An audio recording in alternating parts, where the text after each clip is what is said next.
In the summer of 1856, the translator and poet Edward Fitzgerald came across an old manuscript which contained numerous poems attributed to a poet named Omar Khayyam. He was so struck by the eloquence and the beauty of these poems that he decides to bring them out in English. His attempt, of course, was one of success, and for 100 years following its publication in 1859, it gained a tremendous popularity and brought an everlasting fame to Khayyam in the West. And of course, this was a very providential and important event which took place, but it has also to a large extent distorted the real character of Omar Khayyam, and his poems are often misinterpreted by a great deal of people. Khayyam is practically the most misunderstood and controversial poet of Persian literature. His poems have had various degrees of interpretation, from skeptical views towards religion all the way to esoteric and mystical interpretations. Now in this video we're going to go over the nature and the historical process of his Ruba'iyyat, and also shed some light on the very much forgotten dimensions of his genius, and bring forward opinions of different scholars about this very mysterious figure who has caused an extensive debate among scholars in the past 2 centuries.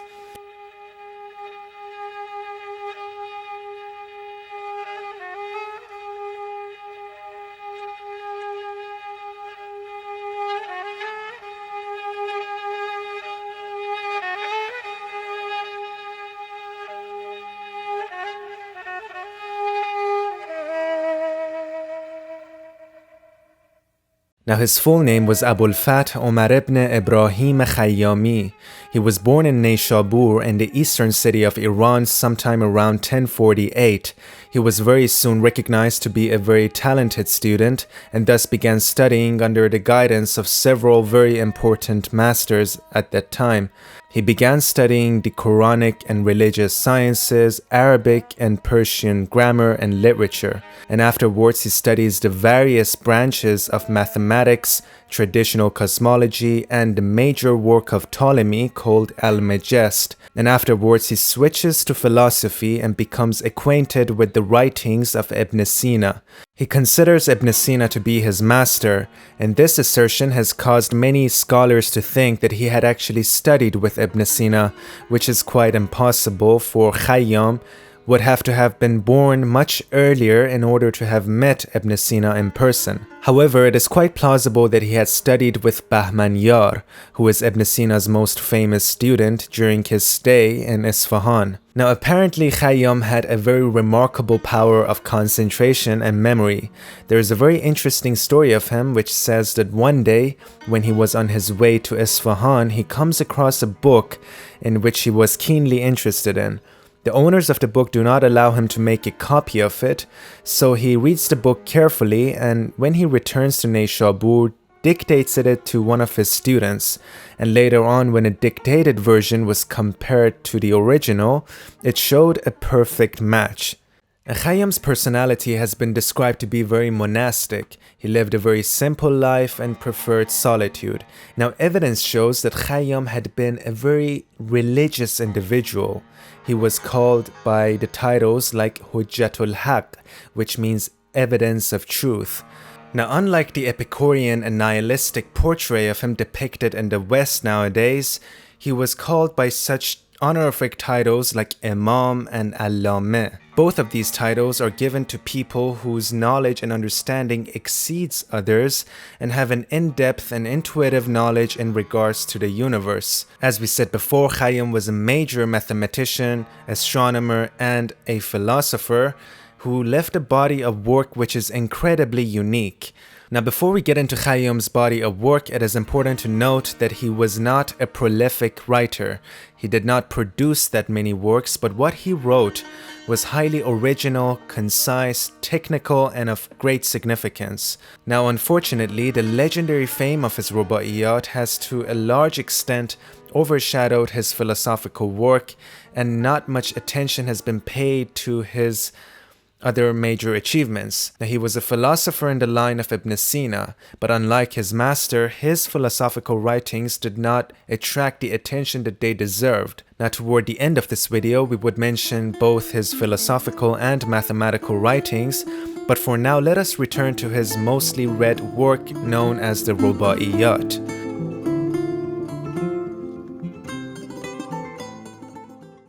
Now, it's interesting to know that Khayyam was not known as a poet throughout his lifetime. Scholars have not been able to find any firm evidence which indicates that Khayyam composed poetry or was known as a poet by his contemporaries. Khayyam was a very close friend of Hakim Sana'i, who is a very important Persian poet, and these two figures have exchanged many letters, but in none of them is there a reference to Khayyam's poetic skills or his poetry in general. Therefore, we can conclude that Khayyam was not a poet in the traditional sense of the term. He was not like Rumi, Hafiz, or Attar, and if these poems that are attributed to him authentic, he must have composed them in privacy and read them to only a few selected friends or students who did not accuse him of any sort of heresy. But had Khayyam been the nihilist and a skeptic poet who is so famous nowadays, Sana'i would not have sent him a letter in the first place or sought his help. In fact, the first poems attributed to Khayyam appear almost 100 years after Khayyam's death. In various sources, a total of 13 poems suddenly appear. Now, according to major scholars, these poems are the most authentic of all the Ruba'iyyat. And another less reliable source, which appears almost 200 years after Khayyam's death, is in a book called Nuzhatul Majalis. This book contains several thousand verses of poetry, and one of its chapters is designated to Omar Khayyam and contains a total of 31 poems attributed to him. Now, highly eminent scholars of Khayyam, such as Muhammad Ali al-Furuqi, believe that all 31 of these poems are authentic because of their poetic and rhyming beauty. On the other hand, Jalal Huma'i, a very important scholar of Khayyam, believes that the authentic poems are much less than that, and that we must be very careful in selecting them and telling which one is authentic and which one is not. Furuqi believes that the total number of authentic poems by Khayyam is 178. Strangely enough, the number of poems attributed to Khayyam began increasing after the 13th century, and today we have over 1,400 poems attributed to Omar Khayyam. And even though the question of authenticity of these poems remains a subject of research and scholarship, but due to the lack of concrete evidence which exists, we cannot give a firm answer and say which one is authentic and which one is not. That is why many scholars now say that we must not focus on the historical Khayyam, but instead focus on the message which is contained in the poems that are attributed to him. Now, this brings us to the question that what are the themes in his Ruba'iyyat, and what does Khayyam try to transmit to his readers? Now, all of these poems, whether authentic or inauthentic, have formed a school of thought for many people. The Khayomiyan school of thought is characterized with a sense of tension between faith and reason, with an emphasis on the impermanence of the world and the importance of the present moment, or what Khayyam calls dam. Khayyam is in a constant dialogue between the past, the present, and the future. He tells us that only the forgetful person dwells upon a past which is no longer and dreams about a future which is not yet. Now, when one reads the Ruba'iyyat, one realizes that these poems are highly repetitive in content. These poems revolve around certain fixed and recurring themes. For example, the here and now, predestination, the notion of impermanence, as we said before, is very central in the Ruba'iyyat. Now, another genius aspect of Khayyam is his brilliant use of the imagery of wine.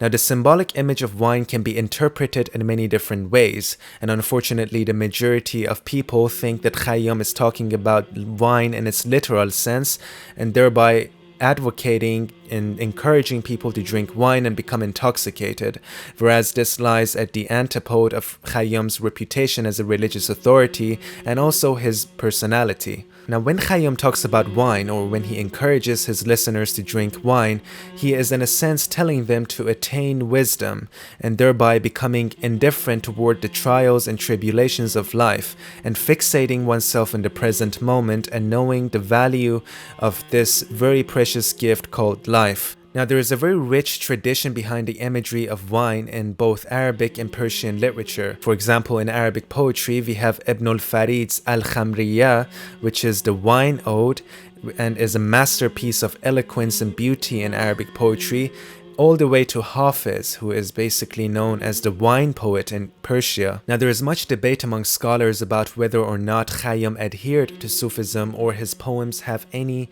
esoteric and mystical nature. Abu Hamid al-Ghazali, the very famous theologian, Sufi, and jurist who was also a contemporary of Khayyam, has made several commentaries upon a few of Khayyam's Ruba'iyyat, and this is of course a clear indication showing Khayyam's metaphysical and mystical tendencies. Among the Western scholars of Khayyam, however, we have a figure named Zhukovsky who also thinks that Khayyam's poems are highly mystical. But in this category of commentators, one figure stands above all in the esoteric interpretation of the Ruba'iyyat, and that person is Kayvan Abbas Qazvini.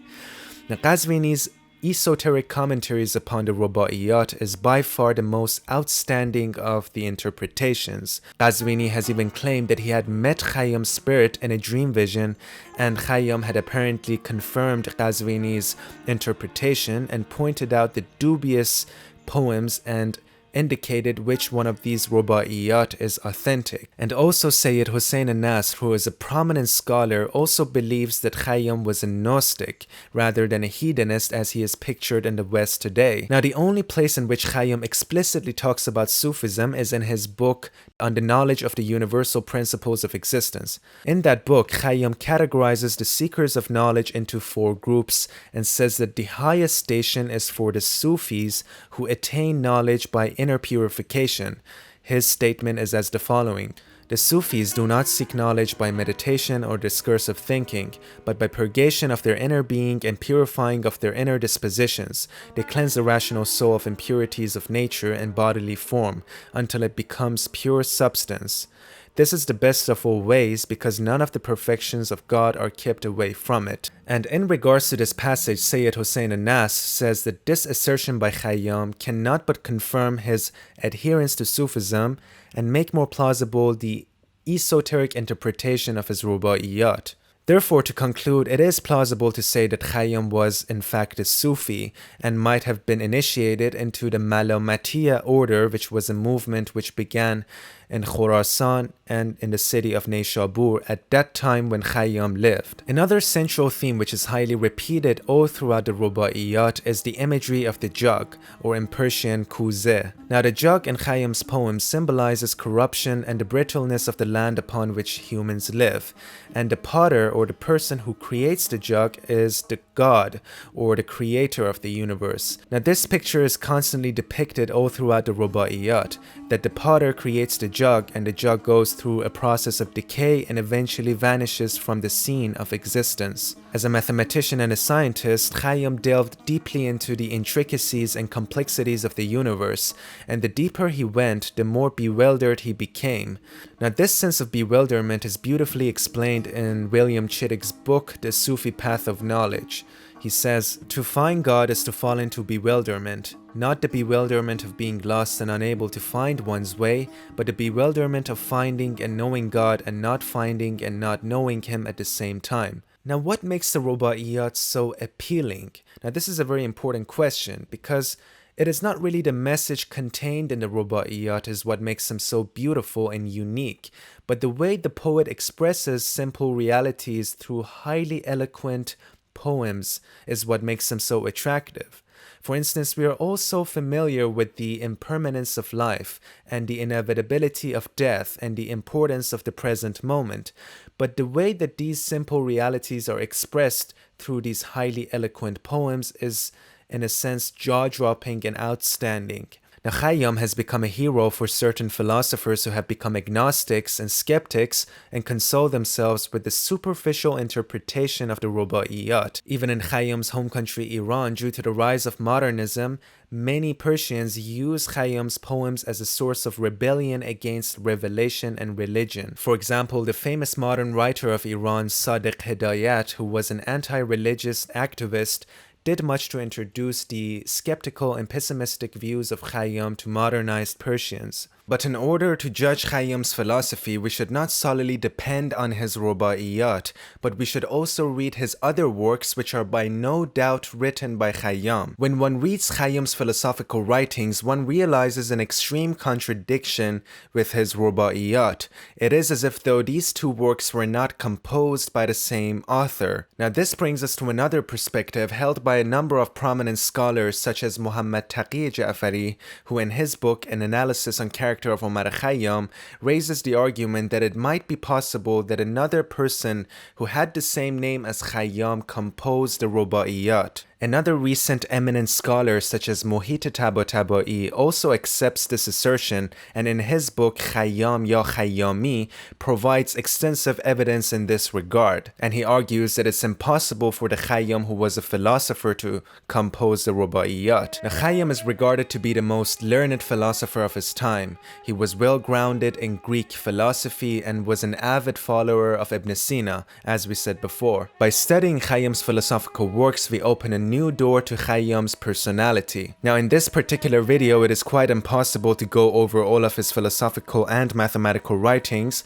but I would briefly mention some of his important works. Now, one of the most important philosophical works of Khayyam, which has been written in Persian, is Risale dar ilm kulliyat wujud, or Treatise on the Science of the Universal Principles of Being. It was in this book that Khayyam classified the seekers of knowledge into several groups and gave the highest station to the Sufis. But perhaps the most remarkable and important philosophical work of Khayyam is in Arabic and is called Risale fi Wujud, or Treatise on Existence. Now, this book begins with two Quranic verses which constitutes the essence of his writing. The first verse is, "He gave unto everything its creation, then guided it right.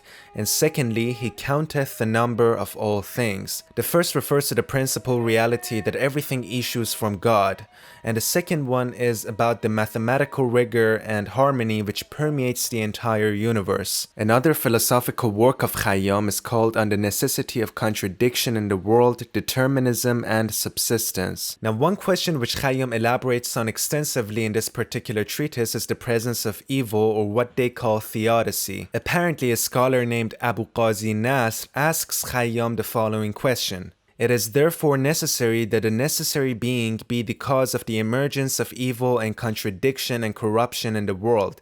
This is not worthy of divine status. So how can we resolve this problem and the conflict so evil will not be attributed to the necessary being?" Khayyam here poses several arguments, and the best of them is the following. Ontologically speaking, creation of anything necessitates the creation of its opposite, and therefore the presence of so much good in the world also necessitates the creation of some evil. Khayyam here treats evil as an absence of goodness, as darkness is an absence of light, and since God is infinite potentiality, He has also the potential to negate itself, and therefore creating this evil which is seen in the world. Now, another highly important aspect of this multidimensional character is his mathematical genius. Now, Khayyam has made original contributions to the fields such as mathematics, geometry, physics, arithmetic, and music theory. Even though he was quite efficient in all of these fields, he wrote very little about these subjects, but what he wrote was quite dense and groundbreaking. Even though much attention has been paid to his mathematical discoveries in the past century, but his philosophy of mathematics has been quite neglected in scholarship. From the point of philosophy, one of the most important contributions of Khayyam is to the philosophy of mathematics. Now, one of the questions with which Khayyam deals extensively in his work is mathematical order, and where does this order come from? He gives a very profound answer to the question in one of his philosophical writings. He says, "The divine origin of all existence not only emanates wujud or being, by virtue of which all things gain reality, but it is also the source of order that is inseparable from the very act of existence.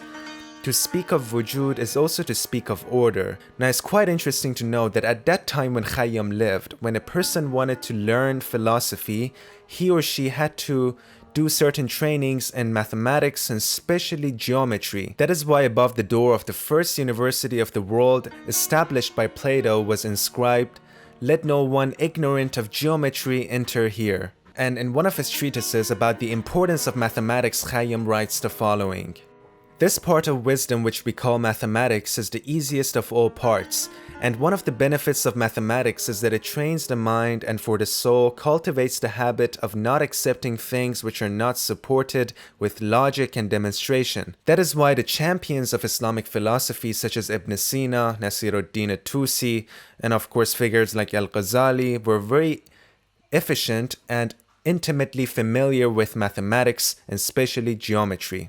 Khayyam must have died sometime around 1126, and despite the fame that he had at that time, his exact date of death remains unknown.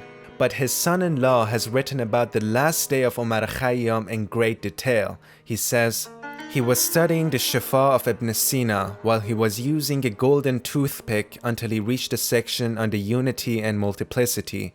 He marked the section with his toothpick, closed the book, and asked the companions to gather so he could state his will of testament. Khayyam refused to eat or drink until he performed the night prayer. He prostrated by putting his forehead on the ground and said, 'O Lord, I know you as much as it is possible for me. Forgive me for my knowledge of you as my way of reaching you,' and then died." Now to this day, Khayyam remains one of the many mysterious figures of Persian literature, and despite the extensive research carried out about him, his real character still remains undiscovered. But the lasting legacy that he left behind has made a profound impact upon various fields. A figure such as Zamakhshari refers to Khayyam as the philosopher of the world, and even one of the moon's craters is named after Omar Khayyam because of his contributions to astronomy. Now our goal in this video was to provide an introduction and to reintroduce the very much forgotten dimensions of Omar Khayyam. Now thank you for watching. Done.